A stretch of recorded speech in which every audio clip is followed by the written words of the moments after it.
bersama kami di jelang debat publik kedua pemilihan Gubernur Jawa Tengah.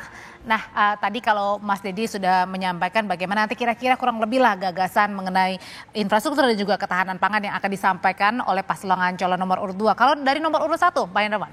Ya, jadi infrastruktur dan ketahanan pangan ini kan kita harapkan menjadi game changers ya, pengubah permainan. Jadi artinya tanpa memiliki infrastruktur yang memadai, ya, kita tidak bisa mencapai satu kemajuan yang berarti, ya. Dan kita semua tahu penyakit infrastruktur kita kan, kita sudah tahu ya, kualitas infrastrukturnya agak buruk, banyak kasus korupsi ditemukan di dalam pembangunan infrastruktur. Nah, kalau soal ketahanan pangan, Jawa Tengah adalah daerah yang potensial sekali untuk menjadi penopang kebutuhan pangan untuk dua provinsi di kanan maupun di kirinya. Itu sebabnya ketahanan pangan ini menjadi perhatian yang serius ya. Dan Jawa Tengah ini memiliki areal pertanian yang sangat potensial. Koridor-koridor pertanian di daerah Klaten, Grobogan, Kebumen dan seterusnya itu sangat potensial. Itu sebabnya menarik sekali perdebatan kita malam hari ini. Kita ingin melihat gagasan-gagasan yang terbaik, tetapi sekali lagi jangan menjanjikan hal-hal yang hanya ada di surga. Itu yang disebut, kalau dalam teori itu disebut nirvana economics, ilmu ekonomi nirvana, surga. Ya, hal-hal yang dibicarakan di luar kemampuan kita. Ya, bahkan negara maju pun tidak mampu. Jangan berbicara seperti itu. Jadi kita membuat program-program yang realistis, ya, karena janji-janji itu harus bisa ditepati. Jangan sampai ada pikiran bahwa orang kan daya ingatnya pendek. Itu sebabnya mari kita gabrul, berjanji seenaknya hari ini, toh 2 minggu lagi orang sudah lupa. Tidak boleh begitu. Karena kita ingin melakukan pendidikan politik yang baik terhadap masyarakat. Mencerdaskan, meningkatkan IQ politik masyarakat. Oke, karena ini juga bisa di debat ini pasti akan terekam nanti di terutama pemilih muda yang kemudian biasanya akan menghadirkan kembali perdebatan ini di ruang media sosial untuk sama-sama saling memperlihatkan bagaimana keduanya saling beradu gagasan jelang pemungutan suara di 27 November nanti. Kalau gitu Mas Dedi, satu kalimat dong untuk pasangan calon nomor urut 2 nih di detik-detik menjelang debat kedua ini nih.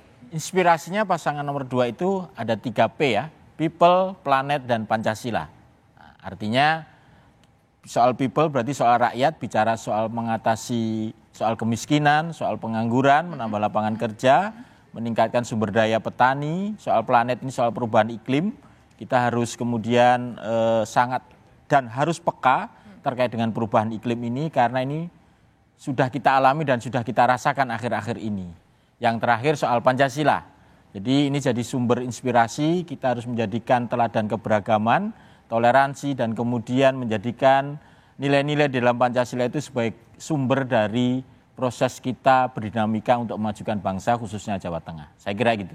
Kira-kira nanti pada saat sekarang ini adakah tokoh-tokoh politik yang kemudian juga akan mendampingi Pak Lutfi terutama soal spesifik mengenai tema debat malam hari ini?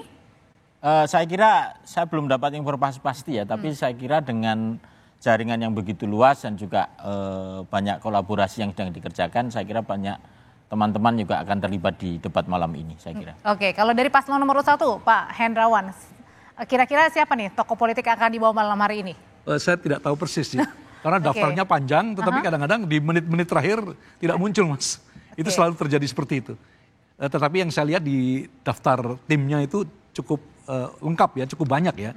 Tetapi saya senang bahwa cendekiawan dari Universitas Diponegoro, UNS ya, terus dari Unsud dan seterusnya, dari UKSW Salatiga, ada yang ikut, saya kira bagus itu. Oke, boleh dong 1-2 kalimat Pak Hendrawan, ini di jelang detik-detik terakhir nih sebelum memulai. Jadi bagi kami, prinsip kami, baik tidak cukup apabila lebih baik dimungkinkan. Good is not enough when better is possible. Itu sebabnya apa yang sudah menjadi modal sosial di masa lalu, capaian Pak Ganjar dan Pak Taj Yassin, saya kira akan menjadi modal awal bagi paslon siapapun yang nanti akan menang ya untuk melanjutkan pembangunan ke depan. Tapi di sisa waktu yang ada setelah nanti ada debat ketiga yang terakhir, kemudian nanti ada kampanye akbar, nih bagaimana nih caranya mengejar ketertinggalan untuk mencapai hasil yang maksimal agar meyakinkan pemilih, karena kan dari survei Litbang Kompas ada sekitar 40 lebih yang belum yakin nih harus mau milih siapa nih. Jangan sampai mereka tidak memilih, jangan sampai juga salah memilih. Saya kira itu bagus ya, justru ini golongan muda yang kemudian sedang... Ini bagusnya gimana nih? Bagus sebagai masukan buat kami, artinya golongan muda sedang gelisah untuk mencari informasi sedalam-dalamnya, belum memutuskan kemudian pilihan politiknya, dan itu baik buat demokrasi. Artinya benar-benar ingin menggunakan hak pilihnya ya? Artinya tinggal menjadi tantangan utamanya kami untuk kemudian menjangkau mereka, baik secara indrawi ya, datang diskusi, baik juga dengan rasionalisasi program-program, dan juga biasanya dikalibrasi dengan rasa kan. Nah, kita akan mendekatkan itu. Tapi saya kira cerdas itu penting, pemilih cerdas itu, tetapi kita juga butuh teman-teman juga karena tentu saja keberanian itu juga penting. Kita akan menawarkan gagasan-gagasan dengan segala resikonya, tapi rasionalisasi dan juga dikalibrasi dengan rasa. Audrey, tapi yang menarik justru kalau dari survei Litbang Kompas itu yang usianya agak tua justru yang masih belum memilih ya. Yang lebih muda, yang di bawah 28 tahun kalau tidak salah itu justru sudah memberikan pilihan. Jadi yang tadi belum memutuskan justru yang usianya justru agak... Artinya apa tuh dilihatnya Pak Hendrawan kalau gitu? Ya artinya berarti semakin matang orang, semakin dewasa, semakin memiliki banyak pengalaman, jam terbang, dia tidak tergesa-gesa memutuskan pilihan. Ini bagus saya kira.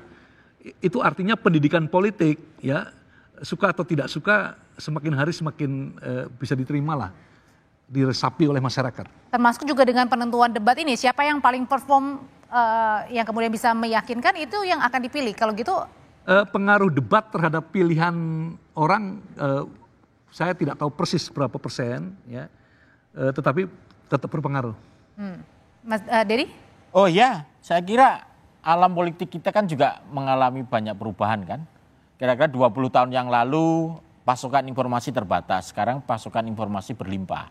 Semua bisa mengakses. Tentunya orang punya kebutuhan yang lain untuk kemudian diyakinkan bagaimana memilih paslon yang ada itu. Sehingga menurut kami survei itu juga bukan kemudian final, ini masih ada sekian puluh hari lagi, semua kreativitas yang tanpa batas itu bisa dikerjakan. Artinya masih punya peluang untuk kemudian mendalami, menyelami, berdinamika dengan golongan-golongan pemilih yang belum memutuskan pilihannya. Mas Dedi, Pak Hendrawan, kalau tadi kan kita berbicara seberapa penting sebenarnya tokoh politik nasional ini kemudian bisa membantu juga untuk menggait pemilih di Jawa Tengah. Pertanyaan berikutnya, bagaimana dengan mungkin menggait dengan para artis begitu yang saat ini juga sedang dilakukan di beberapa calon gubernur, katakanlah di Jakarta misalnya atau di tempat-tempat lainnya.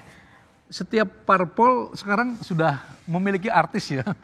Saya lihat anggota dewan dari setiap partai itu sudah ada sejumlah nama artis. Jadi wajar saja kalau artis-artis itu dilibatkan. Hanya memang kalau saya lihat... Tapi pengaruh nggak tuh? Paling tidak untuk menyedot penonton sangat berpengaruh. Ya.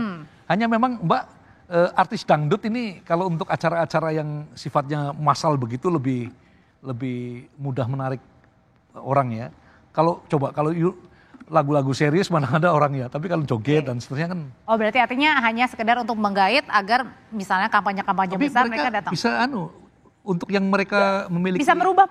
Yang berkecimpung di politik yang mereka bagus, bisa menyampaikan gagasan yang sulit dengan cara-cara yang lebih populer. Dan artinya bisa memengaruhi juga atau meyakinkan pemilih di Jawa Tengah. Saya kira ya pasti, karena kan banyak artis juga terpilih. Kan mereka juga punya pemilih, mereka punya metode bagaimana meyakinkan orang untuk memilih, mereka punya visi. Artinya para artis termasuk di dalamnya sekarang menjadi tokoh itu punya kemudian dimensi spesifik yang bisa kemudian dikolaborasikan dengan paslon untuk kemudian meyakinkan yang belum punya pilihan ini. Pertanyaan terakhir untuk Pak Hendrawan dan juga Mas Dedi. Ini kan ada yang menganalogikan ini pilkada di Jawa Tengah serasa Iya, ada yang bilang ada rasa pilpres lah begitu ya. Maksudnya ini pertarungan juga karena ini merupakan kandang banteng kan. Pertaruhan juga buat PDI Perjuangan untuk apakah nanti paslon nomor urut 1 menang atau enggak, Pak Hendrawan? Pertanyaan itu tentu kami jawab pasangan calon nomor 1 yang akan menang. Sama dengan kalau ditanyakan ke Deddy juga pasangan calon nomor urut 2. Baik. Ya, tetapi yang jelas ini kami berharap betul-betul a friendly game. Permainan persahabatan, ya. Toh Baik. meskipun tadi di Audrey mengatakan sepertinya ini pertarungan antara Bu Mega dengan Pak Jokowi, tapi baik. percayalah, Baik. ini oke untuk kami. Singkat saja Mas Deddy, karena sebentar lagi udah mau jalan. Oh iya, saya kira kita optimis kita menang. Baik. Kemudian ini karena serentak, jangan kemudian kita mengatakan ini rasa bebas, enggak juga. Banyak tempat-tempat lain juga sedang. Mas Deddy? Oke, Mas Deddy, Pak Hendrawan, terima kasih. Kita sekarang ini langsung saja ya menyaksikan debat kedua untuk calon gubernur dan calon wakil gubernur Jawa Tengah 2024.